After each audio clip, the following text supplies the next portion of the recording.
న్యాయదేవతే నడుచుకుంటూ వచ్చి ఒక మహిళ ఆవేదన విన్నాదంట.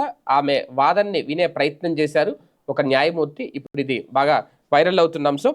ఇది ఎక్కడ జరిగింది అంటే కర్ణాటకలో జరిగింది, బెంగళూరు దగ్గర. రోడ్డు ప్రమాదంలో గాయపడి కాలికి కట్టుతో మెట్లు ఎక్కడానికి ఇబ్బంది పడుతున్న యశోదమ్మ అనే మహిళ పరిస్థితిని బెంగళూరు సమీప రామనగరంలోని స్థానిక కోర్టు న్యాయమూర్తి అవినాష్ చిందు అర్థం చేసుకున్నారు. ఆయన కోర్టు బయటకు వచ్చి ఆ మహిళ వాదనని ఆలకించారట. రామనగర్కు చెందిన చెలువయ్య కొద్ది రోజుల కిందట రోడ్డు ప్రమాదంలో మరణించారు. ఆయనకు పరిహారంగా 10 లక్షల బీమా సంస్థ విడుదల చేసింది.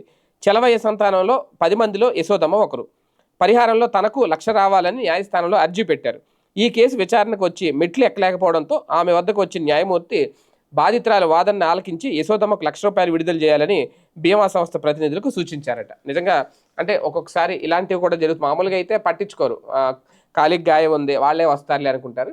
కానీ ఇక్కడ న్యాయమూర్తి కిందకి వచ్చి ఆమె దగ్గరికి వచ్చి మెట్లు ఎక్కలేకపోతుంది అక్కడే మాట్లాడి ఇమీడియట్గా అక్కడే తీర్పు ఇవ్వడం అనేది నిజంగా ప్రజలందరూ హర్షిస్తున్నారు.